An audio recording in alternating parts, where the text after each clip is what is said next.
Honorable Abdoulaye Tal, vous avez la parole. Bakary Diédhiou se prépare.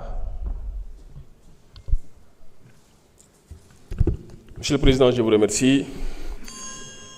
Monsieur le Président, les martyrs du fond de leur tombe et de l'au-delà nous écoutent et nous regardent.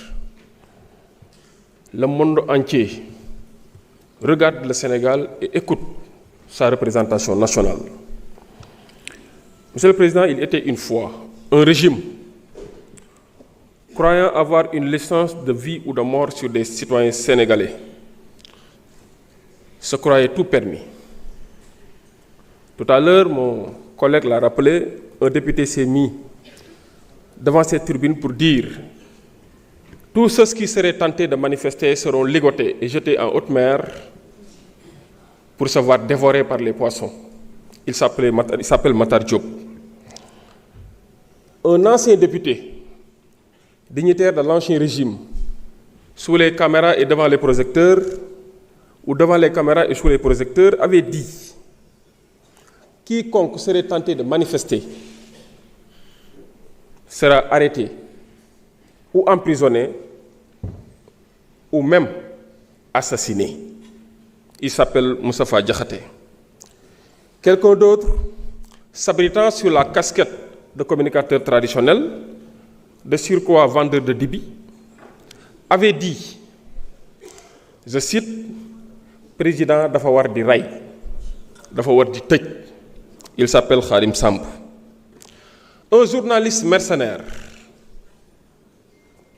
avait dit devant les caméras que quitte à tuer 90% de la population sénégalaise pour faire respecter une décision de justice, il faut le faire parce que Pastef n'est pas au-dessus de la loi.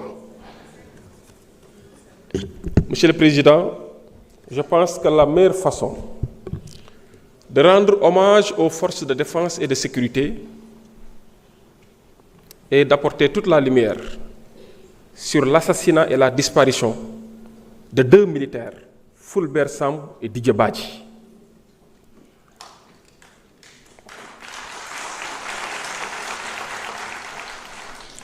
Monsieur le Président, voici des hommes qui ont eu à rendre de bons et loyaux services. Et un jour, dans la normalité, ils se voient enlevés, tués, jetés en haute mer, et dont l'un, l'épouse d'ailleurs, sa veuve, qui paie à son âme, a poursuivi cette affaire, a demandé la justice jusqu'à rejoindre son mari, paix à son âme. Monsieur le Président, des collègues l'ont posé. Qui a recruté des nervis?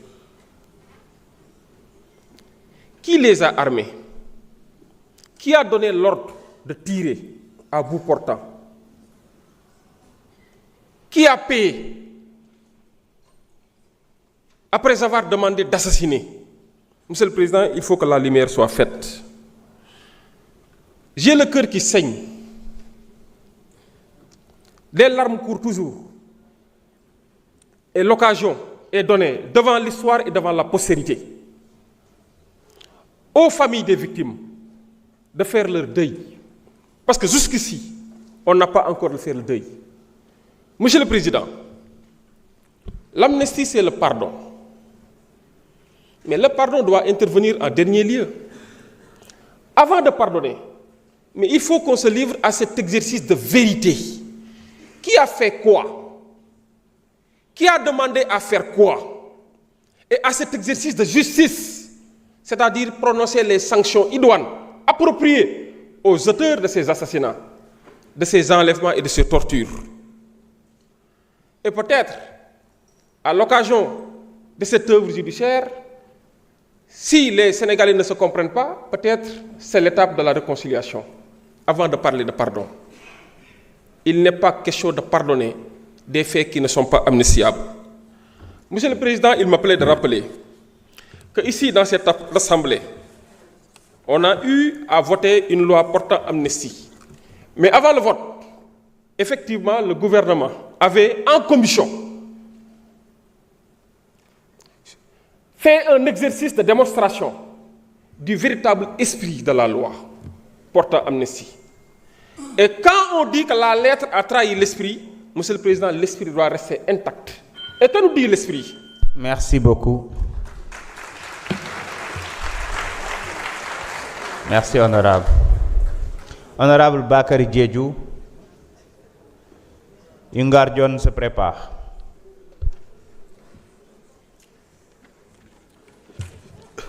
Merci, Monsieur le Président.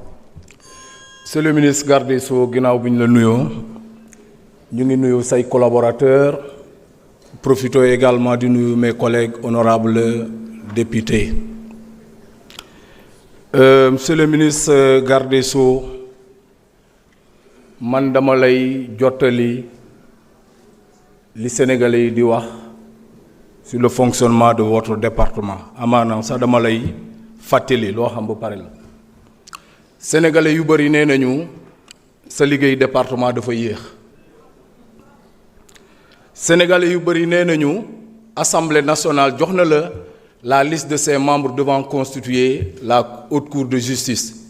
Nee nañu boobu ba léegi gis ñu benn acte concret bi ngeen posé.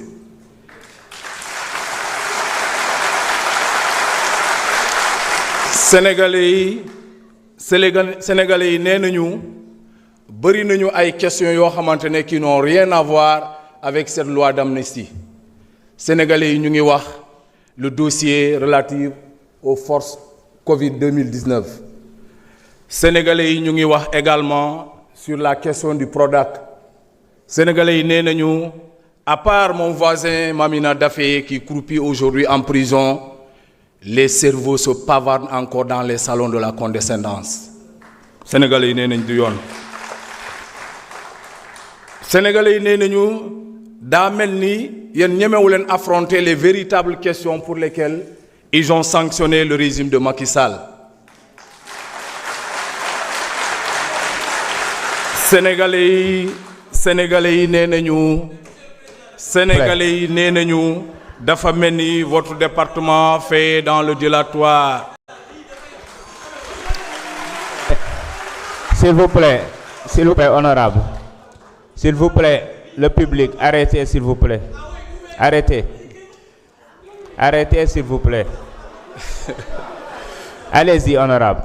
waaye monsieur le ministre garde des Sceaux, man damay rafetal njort, man dama gëm ni da ngeen doon xaar cette loi-là pour ne pas faire dans l'illégalité.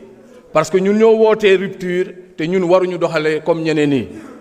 Kon à partir d'aujourd'hui, les députés vont vous donner toute la plénitude pour que ngeen mën a def seen liggéey. Donc, monsieur le ministre, moi je pense que ce ne sont pas les agitations d'un groupuscule de personnes. Et aujourd'hui, je me rends compte quand même, j'ai comme l'impression qu'il y a une intercoalition entre Takku Wallu et certains députés qui se disent non alignés. Mais les agitations ne pourraient pas nous perturber. Monsieur le ministre, vous ne pouvez pas nous avoir frappés, blessés, torturés, emprisonnés, tués et vouloir être nos conseillers. Ça n'a pas de sens. Monsieur le ministre, moi je suis originaire du département de Bignona. Un département qui a payé le plus lourd tribut parce que le département de Bignona était un champ de tir. Monsieur le ministre, si vous connaissez Bignona, savez-vous que le goudron noir du rond-point Émile Badiane était devenu rouge du sang rouge de nos martyrs? Goudron bu ñuul bi ci département de Bignona rond-point Émile Badiane dafa dem ba xonq deret ñi nga xamante ne xale yi ñu rey. Le peuple sénégalais demande justice. Le peuple sénégalais demande justice.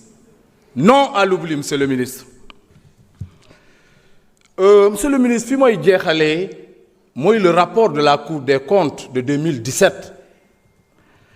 À la page 143 et au point 247, production de fausses diplômes.